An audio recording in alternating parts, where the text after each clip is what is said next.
Welcome to Podwavepulse.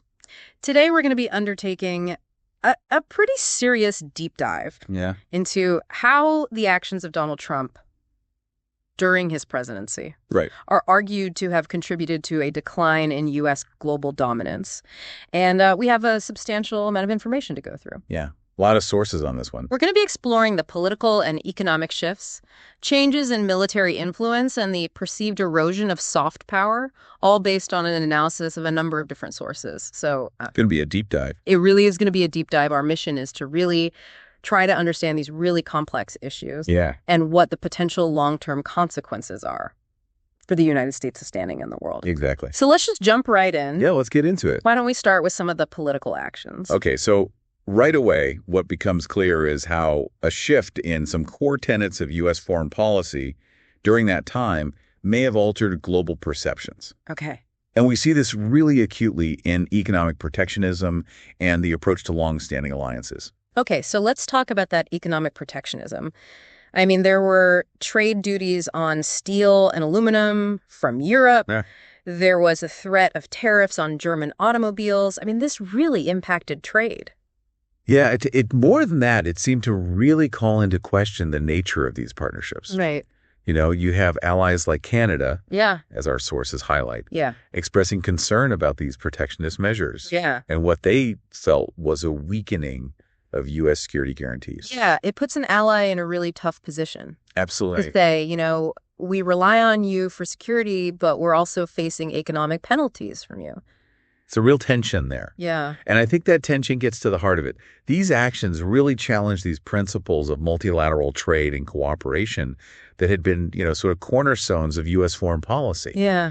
And it forced allies to really reassess, is the U.S. really a reliable partner Right. when it comes to economics, when it comes to security? Yeah. Right. And that reassessment wasn't limited to economics, was it? No, it wasn't. There was rhetoric coming from the administration that really called into question NATO Yeah. and other long-standing alliances. Huge alarm bells in Europe. Yeah. I mean, these alliances, as our sources emphasize, have really been the bedrock of global security for decades. Yeah. And then to suddenly have their value questioned Right. at such a high level, Yeah. understandably created a sense of instability. And it wasn't just Europe, was it? It wasn't. No. If we look at Asia, nations like Taiwan, Japan, South Korea, Australia, they also had anxieties Right. about China's growing influence in the region. Yeah. And they were worried about a lack of U.S. support. Right. They were starting to think, okay, we need to consider our security options. Yeah. Because the geopolitical landscape is shifting. Yeah. And, this brings up something that is highlighted in our sources, which is that many of the political decisions made during this time may have lacked a nuanced understanding of international relations. Mhm. One source, actually uses the words ill-informed but overconfident politicians Wow. with a contemptuous attitude towards other nations. Strong words. It's strong criticism, but it does point to a broader concern. It does. And that concern is that there can be these unintended consequences Right. when international relations are approached without a deep understanding of all these global complexities. Yeah. A purely transactional approach Right. or just a dismissive approach can alienate partners and create new vulnerabilities. Yeah. And that raises questions about, long-term global stability and security. This seems to play directly into what our sources were saying about strategic isolation. Okay. So, you have the administration pursuing a more isolationist stance, prioritizing bilateral trade agreements.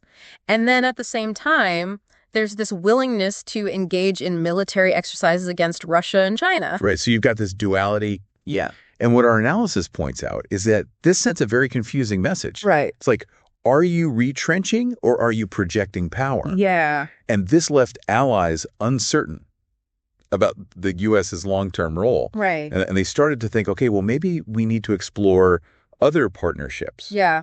And of course, China steps in with these economic offers. Right. So it's like China saying, hey, we're here Exactly. if you need somebody to partner with. In international politics, when a major power signals that they might be changing, Right. it creates a vacuum. Yeah. And China was very good at filling that vacuum Yeah. with their economic diplomacy. So let's switch gears a little bit Okay. and talk about the economic factors at play here. Something that really stands out from our sources is that a significant portion of profits generated by American firms, Okay. something like 1.5% of U.S. GDP, are reported in low-tax jurisdictions like Ireland, the Netherlands, Switzerland, Singapore, some Caribbean nations. And when you compare that to the income reported from much larger markets, Okay. like Germany, France, Italy, China, Japan, India, and Mexico, it really raises some questions about globalization. It's interesting because what you're highlighting here is that the financial activity Right. for these major American corporations seems to be centered on optimizing tax liabilities Right. rather than reflecting the scale of their economic engagement in these huge markets. Right, because you think if they're reporting that much profit Right. from those smaller countries, it doesn't really make sense. Yeah, and you see this in the U.S. foreign direct investment data as well. A big chunk of it is going to these low tax locations. Yeah. So it begs the question. It does. Does this model of globalization really align with the broader U.S. economic interests in the long run? Yeah, that's the question, isn't it? And then you add on top of that these tariff policies, and you see the impacts. Yeah, you see it very concretely. Like Canada's energy sector, which is very reliant on U.S. oil exports. Right. They were very vulnerable. They were. Because of these tariffs, or even the threat of tariff. Right. Which gave the U.S. some leverage. It did. But when you look at China, it's a different story. Yeah, how so? Well, China has been strategically reducing its reliance on trade with the U.S. For the past 2 decades. And they've been building stronger ties with other partners. So they've been diversifying. Yeah, the EU, Mexico, Vietnam. And this diversification really diminishes the effectiveness of those U.S. trade policies. Right. They're not as reliant on us. As a tool to exert leverage. Yeah, and we even saw a decrease. We did. In U.S.-China trade. In key sectors like auto parts and semiconductors as a direct result of these tariffs. That's exactly it. And, you also have to consider the potential for retaliatory tariffs from our trading partners. That's a huge risk. Our analysis reminds us that several countries have already implemented these measures. Why? In response to U.S. actions. Yeah, tit for tat. Yeah. And that kind of escalating trade dispute really harms American companies who are just trying to compete in the global marketplace. Right. It hurts our competitiveness. Yeah, exactly. You can't overstate the danger of these reciprocal tariffs. It hits U.S. businesses right in the pocketbook. Yeah. It destabilizes the global trading system, right, which is a system that the U.S. has historically benefited a lot from. Yeah. And it makes you think, was it really a good idea to prioritize these unilateral actions? Right. Over collaborative, multilateral approaches? Yeah, it's a big question. It is. Another economic factor we need to consider is the potential for crony capitalism. Oh, right. Our sources suggest that these conditions created an environment where economic advantages were increasingly concentrated among those with political connections. So you're talking about an uneven playing field. Right. The worry is that this could really stifle innovation, hinder broad-based economic growth, and ultimately hurt a lot of people financially. Yeah. It could erode the very economic dynamism that has been such a source of strength for the U.S. This is a key point, because when people feel like the system is rigged, it erodes trust. Yeah. And it discourages fair competition. Right. And innovation. Right. Which are absolutely vital for sustained economic prosperity. Yeah. And a healthy democracy. Okay, so let's move on. Okay. To the military influence aspect of this. Our sources detail some pretty significant shifts in how military authority was handled. The idea was to give more authority over military strategies back to the Pentagon by relaxing rules of engagement and minimizing White House oversight.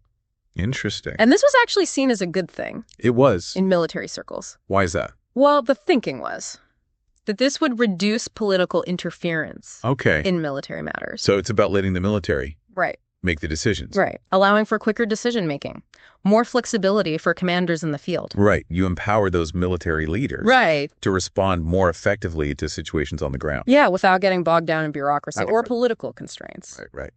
But this change reportedly also had some serious negative consequences. According to our sources.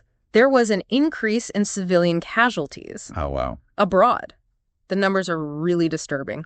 There was a 330% increase. That's huge. In Afghan civilian deaths from international airstrikes between 2016 and 2019. And our analysis also shows a rise in civilian casualties from U.S. military actions in Yemen. These are really concerning figures. They raise serious questions. They do. About reduced oversight in military operations. Yeah. And, the intention may have been good. Right. Enhance commander flexibility. But this increase in civilian deaths carries a real moral cost. Yeah. And some would say it really undermines the soft power and moral standing of the United States. Right. On the world stage. Now, on a slightly different note, Okay. The administration also made it a priority to increase defense spending and modernize the military with the goal of countering threats, particularly from China. Okay. And this included a lot of investment in advanced technologies, artificial intelligence, cyber defense. Right, trying to stay ahead of the curve. Right. So what do you think? What are the pros and cons of this approach? Well, the argument in favor would say, look, you have to maintain a technological and military advantage over potential adversaries. The world is a competitive place. You've got to deter aggression. You've got to safeguard U.S. interests. Yeah. But critics would say that too much focus on the military can actually hurt diplomatic efforts and even alienate allies who might prefer a more well-rounded approach to international security. Right. One that uses diplomacy and economic tools, too. So let's talk about soft power. Our sources emphasize that leveraging economic strength involves offering incentives for cooperation, but also having a credible capacity for coercion. Right. So the carrot and the stick. Yeah. And critically, it depends on the credibility of the governing system. Yeah, you have to have trust. Yeah. But there were concerns raised about using the IEPA, International Emergency Economic Powers Act, to impose tariffs on Mexico and Canada. Okay. Why was that seen as damaging to our soft power? Well, because economic statecraft works best when it's predictable. Okay. When it's based on established norms and when it's used carefully. So this proposed use of IEPA against close trading partners seemed very aggressive and potentially arbitrary. Yeah. And it risked alienating key allies and damaging the perception of the U.S. as a reliable partner. Right. It hurts our ability to persuade and influence. It weakens our soft power, Yeah. And our sources also discuss the importance of leadership and their understanding of international affairs. The argument is that if leaders aren't interested, or even worse, dismissive of other nations, it makes informed foreign policy really difficult. Yeah. And it can lead to these reckless policies with significant costs. Right. It's hard to build alliances. Right. And exert influence if you come across as uninterested or contemptuous. Right, exactly. You have to understand the perspectives and interests of other countries. You do. You have to show some curiosity, otherwise you just erode trust. Yeah. And then it becomes really difficult to address global challenges together. And to sustain U.S. influence. And looking ahead, there's this expectation that a return to America First policies could mean a more transactional foreign policy. Okay. Where U.S. interests come first, no matter what. Even at the expense of alliances. Potentially. Okay. And the key takeaway here seems to be unpredictability. Right. So how does that unpredictability affect our global standing? Well, unpredictability in international relations is really destabilizing because if allies and adversaries aren't sure what the U.S. is going to do, it undermines trust and makes it hard to build strong partnerships. Yeah. And then what happens? Other countries start looking for different alliances. Right. Hedging their bets. Yeah. And ultimately, that diminishes U.S. influence. Yeah. Our sources really caution against neglecting soft power. Right. That ability to attract and co-opt rather than just using force. Yeah. Because neglecting it can have lasting negative consequences for U.S. global standing. It can. If we don't invest in diplomatic relationships. Right. And cultural exchanges, we lose our ability to positively influence other nations. Exactly. And as domestic political focus turns inward, it creates this vacuum that other nations might fill. Yeah, nations that might not share our values. Right. This is the big worry. Soft power is the foundation of long-term global influence. Yeah. If you neglect it. Even if you have a lot of military and economic power, it's not going to be as effective. You need to be able to shape the global agenda through attraction, shared values. Yeah. That's what sustained international leadership is all about. So let's look at some specific cases. All right, good idea. Highlighted in the analysis. First, The economic consequences of the trade policies. Right. Philip Luck from CSIS said that these aggressive tariffs and sanctions, quote, dramatically deteriorate the ability of the United States to use economic tools to protect the security of its citizens going forward. That's a pretty stark warning. It is. What do you make of that? Well, I think it highlights this worry that by overusing tariffs, you actually make them less effective. Right.